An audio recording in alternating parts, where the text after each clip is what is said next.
2024 সালের নতুন R15M বাইকটির দাম কত? এটা 2024 সালের নতুন কালার। আপনারা এতদিন সিলভার কালার দেখেছেন R15M। এখন ইন্ডিয়ান R15M BS7 বাইকটির মধ্যে কালার কিন্তু ব্ল্যাকের মধ্যে কিছুটা সংমিশ্রণ করে ফেলেছে।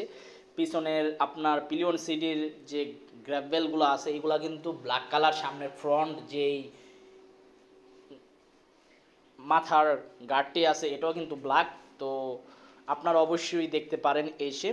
বর্তমানে সারা বাংলাদেশে আনঅফিসিয়াল শোরুমে আপনার 2024 সালে ইন্ডিয়ান R15M বাইকটি নতুন কালার খুবই জনপ্রিয়তা পেয়েছে। বর্তমান এই বাইকটির দাম হাই প্রাইস, আপনারা কিছুদিন ওয়েট করলে ওই বাইকটির মতো সেম দামে পেয়ে যাবেন। বর্তমানে আপনার দাম কত সেটা বলে দিচ্ছি। তবে এখনও পর্যন্ত যারা আরমান সারোয়ার ইউটিউব চ্যানেলটি সাবস্ক্রাইব করেন নাই তারা অবশ্যই আরমান সারোয়ার ইউটিউব চ্যানেলটি সাবস্ক্রাইব করে ফেলবেন যেন পরবর্তী আপডেট নোটিফিকেশন পেয়ে যান। বন্ধুরা, বর্তমানে ইয়ামা R15M নতুন কালার ভার্সন বাইকটি আপনার দাম চায় 5,85,000 টাকা আস্কিং প্রাইস। যেহেতু নতুন কালার এই জন্য দাম একটু বেশি যায়। তবে আপনারা একটু ওয়েট করবেন, ধৈর্য ধরবেন, তাহলে 20-25 হাজার টাকা কমে 1 মাস পর ক্রয় করতে পারবেন। তো যারা ইন্ডিয়ান R15M নিউ লুকসের কালার বাইকটি ক্রয় করতে চান, সারা বাংলাদেশে আনঅফিসিয়াল শোরুমে এই বাইকটি অ্যাভেলেবেল আছে, চাইলেই ভিজিট করে দেখে আসতে পারেন অথবা ক্রয় করতে পারেন।